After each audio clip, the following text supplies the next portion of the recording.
Dr. Khan has worked with universities in India with public health and sustainability. The primary focus of his work has been to create global citizenry through international education. He pursued his doctorate degree in health, gender, and human rights from Aligarh Muslim University, where he focused his thesis on sex selective abortion and effectiveness of parental diagnostic techniques legislation in India. कुछ दिन पहले भारत में public health foundation बना था।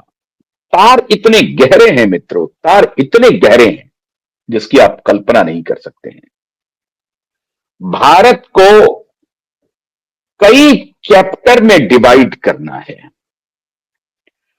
यह divide करना है कि हेल्थ की सिचुएशन जो है भारत में बहुत कमजोर है, बहुत खराब है, उसके ऊपर फोकस इस बहाने इंटर करना है और उसके बाद धीरे धीरे कम्युनिटीज को टारगेट करना है और उस कम्युनिटीज में जाकर के ये फैलाना है कि तुम बहुत पिछड़े हो, तुमको पिछड़ा रखा गया है और तुमको किसी खास वर्ग ने पिछड़ा रखा है, ये फैलाना है।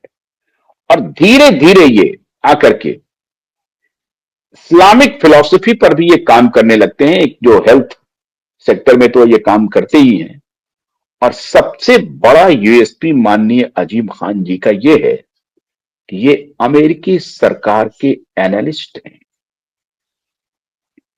मित्रों, माननीय अजीम खान जी के ऊपर अब भारत सरकार के पास फाइल मौजूद है। तहकीकात की जा रही है कि सीआईए के साथ माननीय अजीम खान जी का क्या रिश्ता है। अमेरिकी सरकार की ये एनालिस्ट हैं और इनका जो नेटवर्किंग है वो बाया लंदन टू यूएस है। फोर्ड फाउंडेशन से लेकर के तमाम फाउंडेशन, पब्लिक हेल्थ फाउंडेशन से इंडिया से भी ये जुड़े हुए हैं। Public health foundation of India 2006 में ही बना और उससे भी ये जुड़ करके मिल करके काम कर रहे हैं। अब मैं डॉक्टर माननीय अजीम खान जी का जिक्र क्यों कर रहा हूं, इसका यकायक मैं इनके बारे में कहना क्यों शुरू कर दिया। जो मैंने आपको बताया है कि ऑन द ग्राउंड बॉम्ब से भी अधिक हर पल बॉम्ब ब्लास्ट हो रहे हैं, लोगों को जहर घोला जा रहा है, जहर पिलाया जा रहा है। आज मैं दो ही एग्जाम्पल लेकर के आया हूं और मैंने ये तय किया है कि इस पर मैं सीरीज करूंगा।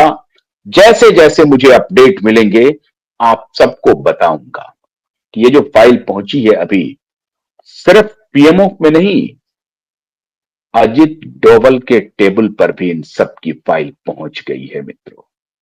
अजित डोभाल के भी टेबल पर इनका जिक्र क्यों कर रहा हूं। अभी तक हालांकि इस बात की मैं पुष्टि नहीं कर पा रहा हूं कि वाकई में ये शख्स अजीम खान शेरवानी वही शेरवानी है जो एक हमारी ही पूर्व परिचित एक पत्रकार की पति हैं।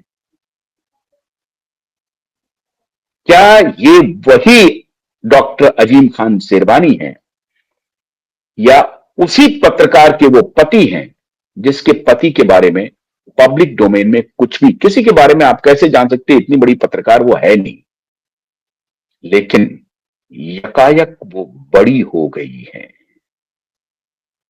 मैं जिक्र कर रहा हूं, मैं करना नहीं चाहता, बहुत भारी मन से अफसोस के साथ आज करना पड़ रहा है।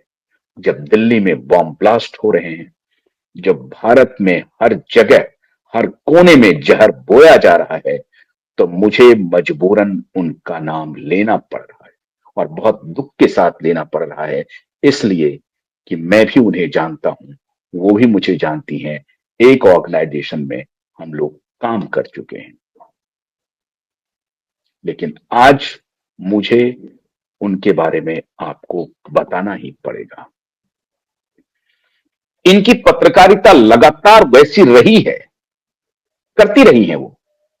फिर भी हम लोग कहते थे चलिए ये विचार की स्वतंत्रता है, डेमोक्रेसी है, आपको अपना विचार रखने का हक है, आप रखिए, लेकिन अगर आपकी नीयत गड़बड़ है, कहीं और से जानबूझ करके किसी एजेंडे के तहत आप अपने विचारों को प्रोपगेट कर रहे हैं, तो वो बर्दाश्त नहीं होगा।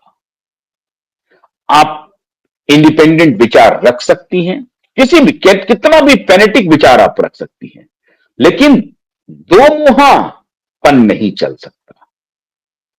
आप एक तरफ तो हिजाब का समर्थन करेंगी कि ये उनकी आस्था का विषय है, और दूसरी तरफ खुद किस प्रकार से रहेंगी, ये नहीं चल सकता। ठीक है, आप पत्रकार हैं, कोई बात नहीं, ठीक है, आप विषय को उठाने के लिए आपका काम है, आप ये भी कह चलिए, इस पर भी मान लिया, लेकिन और बाकी चीज तो माना नहीं जा सकता जिस तरह से आपने पिछले दिनों में पत्रकारिता की है, और खास तौर से 2016-17 के बाद।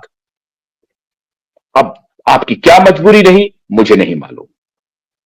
मैं फिर एक टेक यहां दे रहा हूं कि कुछ बातों की पुष्टि मैं नहीं कर पा रहा हूं कि आपने किससे शादी की है, लेकिन आपके बारे में अगर आप इंटरनेट पे सर्च करेंगे तो डॉक्टर अजीम खान आपके पति के रूप में अवेलेबल हैं।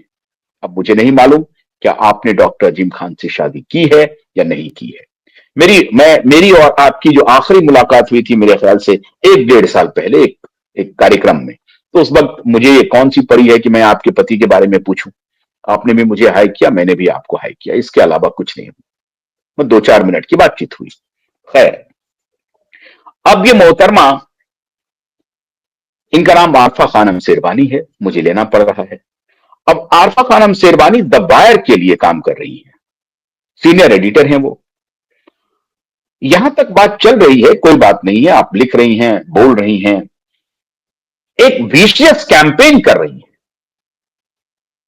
भारत के खिलाफ कर रही हैं। आप एक संगठन विशेष को आप विलन बनाने पर लगी हुई हैं, लगातार उनके खिलाफ आग उगल रही हैं, मोदी के खिलाफ आग उगल रही हैं, संघ के खिलाफ आग उगल रही हैं, भारतीय जनता पार्टी के खिलाफ आग उगल रही हैं। आपको उगलने का हक है, आप उगलिए, लेकिन अनर्गल बात, असत्य बात आप उगल रही हैं और विशियस कैंपेन चला रही हैं, और इसका इंपैक्ट यह हो रहा है कि आप एक खास जनमानस को फैनेटिक बना रही हैं, आप एक खास जनमानस के फैनेटिसिज्म को खाद पानी दे रही हैं। और इसीलिए मैंने आपको कहा मित्रों कि जो बॉम्ब ब्लास्ट हो रहा है उससे ज्यादा खतरनाक ब्लास्ट इंटेलेक्चुअली किया जा रहा है।